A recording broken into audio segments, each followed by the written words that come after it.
Tata Sons. Please subscribe our channel and hit the bell icon. Let's start video. आज आप अपने दिमाग पर जोर डालिए और सोचिए देश का ग्लोबल ब्रांड एम्बेसडर कौन होता है। इसका जवाब है उस देश की नेशनल एयरलाइन या राष्ट्रीय एयरलाइन, जैसे British Airways, Qatar Airways, Singapore airlines. इसी तरह भारत का ग्लोबल ब्रांड एम्बेसडर है एयर इंडिया। पर आज ये कंपनी प्राइवेट हाथों में चली गई।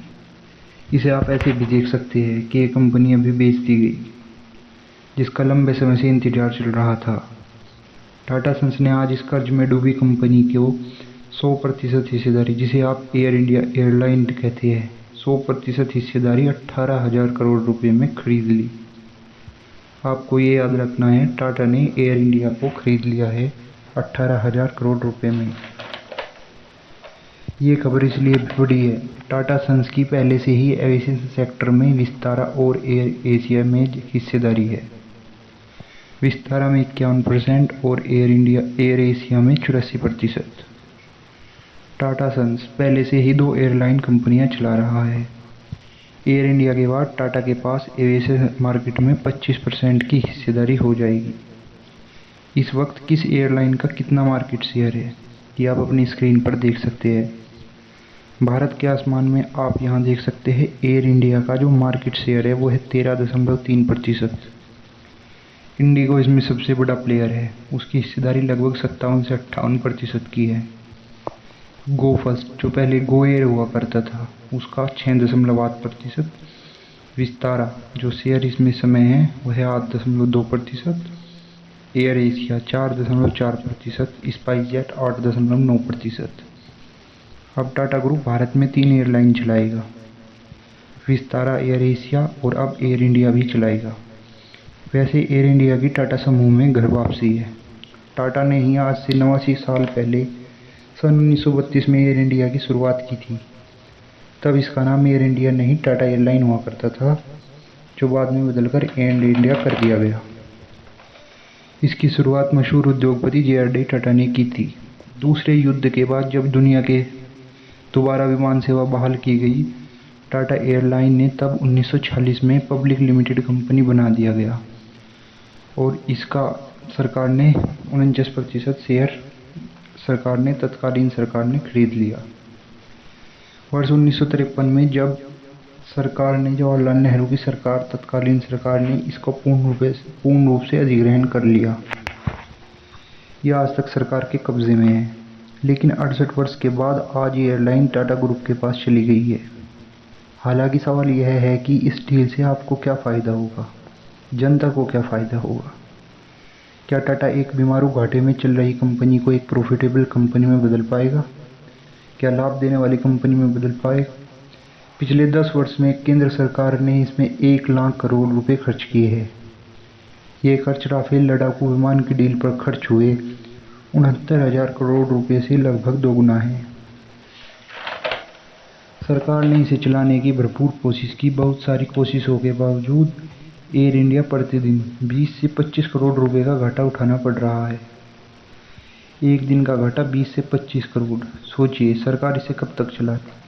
दूसरा सवाल लोगों के मन में यह भी आया होगा कि जैसे आज एयर इंडिया ऑपरेट कर रही है, छोटे शहरों में उसके विमान उड़ान भरते हैं, क्या प्राइवेट एयरलाइन बनने के बाद भी उसमें कोई बदलाव आएगा या ऐसे ही चलती रहेगी? फिलहाल जो स्थिति है उसमें बीकानेर, मदुरई, अगरतला, कोयम्बटूर जैसे छोटे शहरों के लिए भी एयर इंडिया की फ़्लाइटें मिलती है। एयर इंडिया बहुत दूर दराज इलाकों में अपने फ़्लाइट ऑपरेट करती है, क्योंकि ये एक सरकारी एयरलाइन है। इन शहरों में केंद्र सरकार की उड़ान स्कीम के तहत अब हवाई सेवाएं दी जाती है। ये सरकार ने नई स्कीम लॉन्च की है जिसे कहते हैं उड़ान सेवा। अब एयर इंडिया ही नहीं, तमाम प्राइवेट एयरलाइन भी डोमेस्टिक फ़्लाइट ऑपरेट करेगी। ये उड़ान सेवा स्कीम गवर्नमेंट और प्राइवेट एयरलाइन दोनों पर लागू होगी। अब वो बात नहीं रही कि एयर इंडिया को ही ऐसे रूट पर ऑपरेट करना होगा। पहले एयर इंडिया ऐसे रूट पर ऑपरेट करता था जहां एयर कनेक्टिविटी देनी होती थी, जहां फ़ायदा नहीं था। ये उड़ान स्कीम केंद्र सरकार के एक सराहनीय कदम है, जो कंपनियों के फ़ायदे को ना देखते हुए लोगों के लिए कदम बताया जा रहा है। इस डील से एक पैसेंजर के तौर पर आप पर कोई फ़र्क नहीं पड़ेगा। हालांकि अच्छा यह होगा कि जब आप एयर इंडिया में अगली बार सवारी करेंगे तो आपको पहले से बेहतर सेवाएं मिलेंगी। इस समय एयर इंडिया के पास कुल मिलाकर 117 विमान हैं और इंडिया एक्सप्रेस के पास 24 विमान अलग से है। और दूसरा सवाल यह है कि एयर इंडिया का प्राइवेट एयरलाइन होने के बाद आपका सफ़र महंगा हो जाएगा, क्योंकि प्राइवेट एयरलाइन अपने किराए अपने तरीके से तय करती है। तो इसका जवाब है नहीं। घरेलू उड़ान के लिए एक टिकट की कीमत कितनी होनी चाहिए, ये directorate general of civil aviation यानी DGCA तय करता है, जो भारत सरकार की ही एक संस्था है। इसलिए एयर इंडिया के किरायों में कोई फ़र्क नहीं आएगा। हालांकि कुछ चीज़ें बदल सकती है, जैसे अगली बार एयर इंडिया की फ़्लाइट में आप सफ़र करेंगे तो आपका अनुभव पहले से बजाय बेहतर हो सकता है। आपको बैठने के लिए साफ, ज़्यादा सुविधाजनक, कंफर्टेबल सीट मिल सकती है। साफ सफाई भी पहले से ज़्यादा एयर इंडिया के विमानों में मिलेगी, जैसे कि आपको प्राइवेट एयरलाइन में मिलता है। और नई सुविधाएं भी टाटा ग्रुप आपको दे सकता है, ताकि एयर इंडिया की तरफ आपको आकर्षित किया जा सके, जैसे कि प्राइवेट एयरलाइंस करती है। अब आप इस कंपनी में स्टॉक्स भी खरीद सकते हैं। ये प्राइवेट कंपनी के होने के बाद अब आपका इस पर विश्वास भी ज़्यादा होगा। टाटा समूह के चेयरमैन रतन टाटा ने लिखा है, एयर इंडिया को अब खड़ा करने के लिए ज़्यादा से ज़्यादा कोशिश करनी होगी। टाटा की बढ़ती हिस्सेदारी से एविएशन सेक्टर व्यापारिक अवसर भी पैदा होंगे। ये रतन टाटा का ट्वीट है, वेलकम बैक एयर इंडिया। एक तरीके से एयर इंडिया की अपने घर में वापसी हुई है। इसमें रतन टाटा ने एक फ़ोटो भी पोस्ट की है, जिसमें DRD टाटा क्रू मेंबर के साथ एयर इंडिया विमान से बाहर निकलते दिख रहे हैं।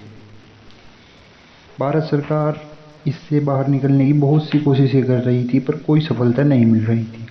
भारत सरकार ने IPO जारी किया 2015 में, इसको कुछ शेयर बेचने की भी मुहिम चलाई, पर इससे कोई फ़ायदा नहीं हुआ।